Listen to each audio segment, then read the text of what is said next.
All right, folks. Interesting day in crypto. Richard Hart, the beloved Richard Hart. As you guys know, I've been talking about Hex for a long time.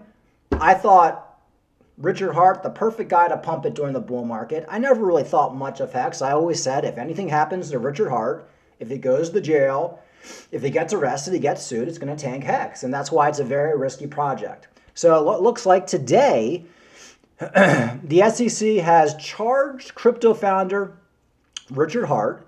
He's accused of defrauding investors. He spent money on the world's largest diamond. The U.S. Securities and Exchange Commission has charged online entrepreneur Richard Hart with illegally raising more than $1 billion in 3 unregistered cryptocurrency offerings and defrauding investors out of $12.1 million to buy luxuries,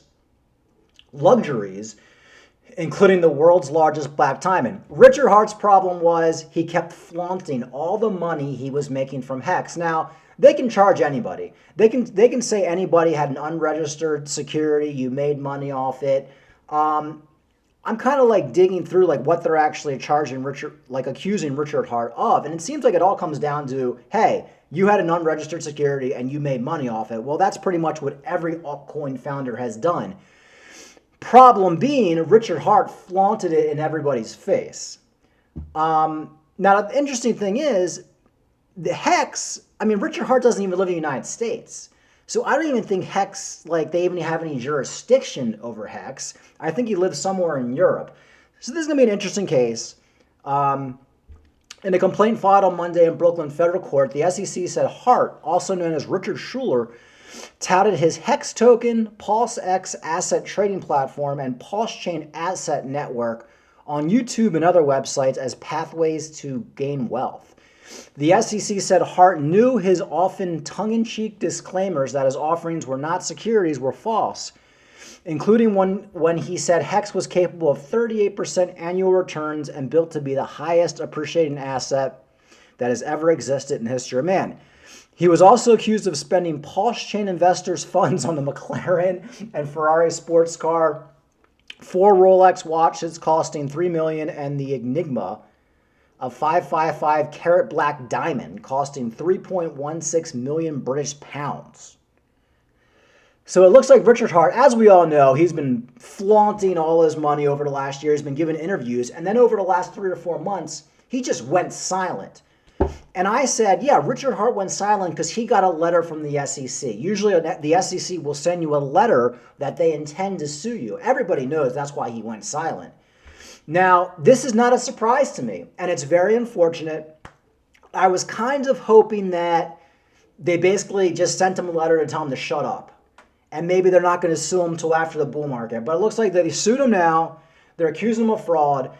And, of course, it has tanked the price of Hex 25% down in one day. Now, am I completely, turned off the Hex now? Do I think Hex is going to zero? No, I don't. Call me crazy. I'm not buying any Hex at these levels, but I think somebody's probably going to end up buying Hex right now, and during the bull market, Hex is going to pump. Remember, SEC has been suing everybody. Are they really going to be able to prove that Richard Hart was selling a security when the guy lives in Europe? I think this is going to be a long, drawn-out case, and I think Richard Hart probably has the money to fight it, and I think this could drag on for years. So I wouldn't be dumping my Hex right now. Hey, look, I've always said Hex is a risk. I've always said it. You find my videos. I said if anything happens to Richard Hart, it's going to zero. It's not good. Well, something just happened to Richard Hart, and that's why you see Hex down to where it is right now. Could this be a buying opportunity? Probably. It probably is. I just don't really have the money right now. I really don't feel like buying anything too risky. I hold my Hex. I didn't plan on selling my Hex until 2025 anyway. We'll see where it is in 2025. Most likely it'll probably be either a lot more than I bought it for or around where I bought it for. Because I really bought it for around this price anyway. So I'm really not even that much down on Hex. But to me, I think Richard Hart's going to fight it. The SEC's been suing everybody for fraud. And I think this is something that's going to drag out for years and years and years. And I think if Richard Hart comes out and makes an announcement saying that he's going to fight it, blah, blah, blah, does something flamboyant, that could actually do well for the price of Hex. Now, is this good for Hex? It's not good for Hex. Am I as bullish as I was on Hex a month ago? No, I am not. Hex could go to zero. I told you, if anything happens to Richard Hart, it's done. If they come up with some new charges on Richard Hart that are criminal charges, he's done. Hex is done. That's why I don't like coins that are attached to one person. That's why Bitcoin's so good. That's why I like Bitcoin. All these coins that there's one guy promoting it and that's the creator, it's always more risky because if anything happens to them, the thing can go to zero. And that's why like Charlie Lee from Litecoin sold all of his coins. He's not really associated with a project anymore. This was all good. But we kind of saw the writing on the wall with this with Hex. Now this is all new. It just came out. We'll see if Richard Hart makes a statement. But it's not good. If I was a risky man and I had a lot of extra money, I would consider this to be a buying opportunity. I don't think Hex is going to zero. I think, like I said, this is going to be a long, drawn-out court battle. Remember, Litecoin dropped 25% when the SEC said they were suing that it was a security. Solana dropped 25%. All those coins dropped 25%. 25% seems to be like the normal, like 25, 30%. Like when the SEC comes out against you, you drop 30%. So we'll see what happens. But hey, look, this was a risky play. And we'll see what happens. But I just don't think Richard Hart's going away, and I don't think Hex is going to zero, and I don't think Paul Sheehan's going to zero. But I do think it's going to be a really bad week. All right, let's see what else is going on. Cardano launches mithril protocol. Can Cardano hit $1 in 2023? Yes, it can. I do think Cardano will hit $1 in 2023. I think once Bitcoin gets up to $40,000, $45,000, Cardano's going to be $1. Although the price of Cardano has been consolidating following the majority of the cryptocurrency market, the platform has launched a long-anticipated major upgrade to its mainnet, possibly giving fuel to the Cardano token advancing in the future. As it happens, Mithril, a stake-based signature protocol promising to improve the efficiency of the node sync, has officially launched on the Cardano mainnet, according to the post and relevant screenshot of the protocol shared by Cardano's stake pool operator. What Mithril brings to the table? Earlier, the operator of the Cardano stake pool called Blade, known as Conrad, shared several major benefits of the upgrade, including increased decentralization through blockchain snapshot validation by multiple pools, signing to attest to a specific certificate and the introduction of an aggregator to create the certificate chain and deliver snapshots, whatever that means. See, all this stuff is like way over my head. Let's see right here. Multiple pools signed attesting to a specific certificate that validates a blockchain snapshot. The aggregator that creates a certificate chain and delivers the snapshot to clients. The clients who download, verify, and use blockchain snapshots. All right, let's see. Well, that doesn't even make any sense. But anyway, so point is, new protocol out on Cardano, and Cardano keeps on growing, and that's why I love my Cardano. I love my Litecoin. Also with Cardano, Charles Hoskinson announced his goal to onboard 5 million people to Cardano's Lace wallet. Cardano creator Charles Hoskinson is announcing a new goal of onboarding 5 million new users on the ecosystem's Lace wallet. In a new video, the chief executive of Input Output Global provides an update to his 318,000 YouTube subscribers on Cardano's identity-focused project in Ethiopia that aims to archive students' academic records. That's kind of cool. Hoskinson says that his long-term goal is to help onboard 5 million people onto Lace Cardano Web3 wallet. We're just watching student after student get enrolled. The long-term goal is to get 5 million. That would cover the entire K through 12. It'd be very exciting to get everybody who's young in the country, 25 or younger, and that would probably be over 20 million or 30 million, but you just have to kind of take it one day at a time. However, Hoskinson says progress is being bogged down by a lot of overwhelming bureaucracy, but the Cardano developer IOG and the Ethiopian government are now working together. This is cool. Now, like I said, I just did a story on Cardano. Every day there's like something new that comes out on Cardano, even though the price of Cardano is just kind of hanging out at 31 cents. I still stand by my $5, $10, $15 Cardano prediction by next year. And that's kind of why, going back to Richard Hart, if you see how Richard Hart does things and you see how Charles Hoskinson does things, Richard Hart, he definitely has the ability to pump a coin, which is good. But eventually, you hit a wall because the government comes at you because you're making way too much noise. With Charles Hoskinson, he just does things methodically, slowly but surely, and eventually Cardano, when we go into that bull market, it absolutely takes off. If you look at Hex, it's had so many pump and dumps over the last couple years. And unfortunately today is one big old fat dump because you get too much attention to yourself. You bring too much attention. Richard Hart was like, he was doing interviews on PBD podcast, Fresh and Fit podcast. The guy was everywhere doing interviews, just bragging about how much money he had. He had to have known that that was going to screw him. He actually really should have held off on doing those interviews until like we went into the bull market. Because I really think Richard Hart doing those interviews, going back to Richard Hart, I just feel like him doing all those interviews like 6 months ago or a year ago, whenever he did it, he just gained so much attention. Like, he pissed off so many people by bragging about all that money he made. He was bound to get government attention. So, anyway. Litecoin Whales load up as halvening nears. Litecoin, one of my favorite coins that might not have the biggest ROI as Theta and Cardano, but at least I know the SEC isn't going to be suing Charlie Lee anytime soon. So we got the Litecoin halvening coming up in a couple days. And this story, whales have been loading up on Litecoin. Litecoin upcoming halvening event has triggered a wave of acquisitions from mid-tier holders over the past month. Litecoin price has rallied by nearly 4% in the last 24 hours, up to $95 after dipping during the beginning of July. As you guys know, I thought Litecoin might be able to get up to $150 by the halvening. That's not going to happen now, but I think we could still get up to 115 or 120. If that happens, I'm dumping half my Litecoin, guys. Like, there's no question about it.